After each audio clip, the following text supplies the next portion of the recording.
દિલ્હીનું જંતર મંતર અત્યારે ફરી એકવાર સમાચારોમાં હેડલાઇનમાં જોવા મળી રહ્યું છે, કારણ કે ત્યાંથી સોનમ વાંગચુક કે જેઓ છેલ્લા 20-21 દિવસથી પોતાની ભૂખ હડતાલ પર બેઠા હતા, અચાનક પોલીસ આવે છે, તેમને ઉઠાવી લેવામાં આવે છે અને તેમને હોસ્પિટલ લઈ જવામાં આવે છે. પોલીસ અને જેટલા પણ ત્યાં હાજર યુવક યુવતીઓ હતા તેમની વચ્ચે સંઘર્ષ ઊભો થઈ જાય છે ને તેમ છતાં પોલીસ બંદોબસ્તની સાથે સોનમ વાંગચુકને હોસ્પિટલ લઈ જતા હોય આવા બધા જ દ્રશ્યો અત્યારે સામે આવ્યા છે.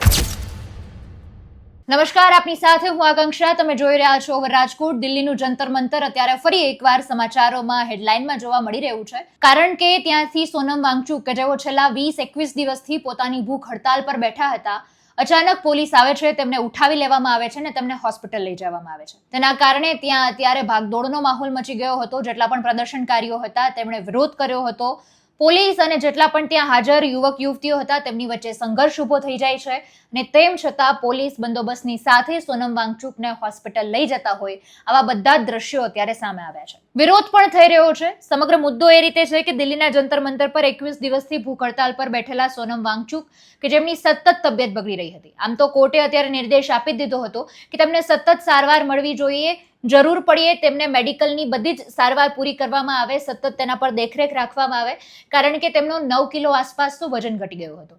અને ગઈકાલના જ સમાચાર હતા કે જેમની મેડિકલ ટીમ છે, ડોક્ટરો છે, તેમણે એવું કહી દીધું હતું કે હવે જો એ ખાશે નહીં તો તેમના અંદરના જે ઓર્ગન્સ છે એને નુકસાન થવાની શરૂઆત થઈ શકે તેમ છે.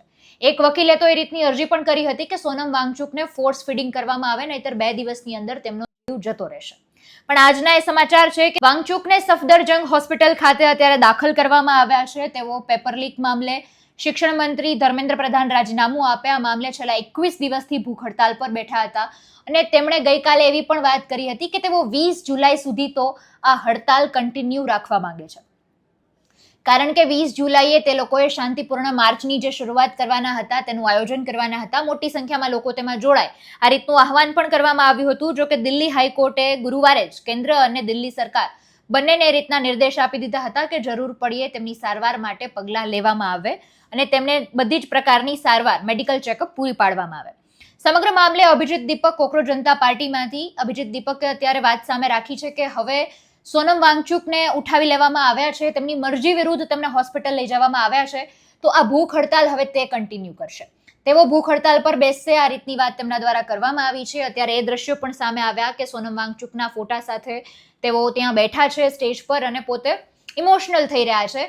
એ સાથે જ સોનમ વાંગચુકના પત્ની તેમણે પણ અત્યારે પોતાની વાત રજૂ કરી છે. સોનમ વાંગચુકના પત્ની ગીતાંજલિ તેમણે મેસેજ લખતા એવું કહ્યું છે કે મારા પરિવાર મારા કોઈ પણ પરમિશન વગર કે છેલ્લા 20 દિવસથી તેમની સ્વાસ્થ્યની સંભાળ રાખી રહેલા મેડિકલ ટીમની પરવાનગી વગર તેમને કોઈ જ પ્રકારનું મોઢેથી કંઈ આપવામાં ન આવે અથવા તો કોઈ દવા કે પ્રવાહી તેમને આપવામાં ન આવે.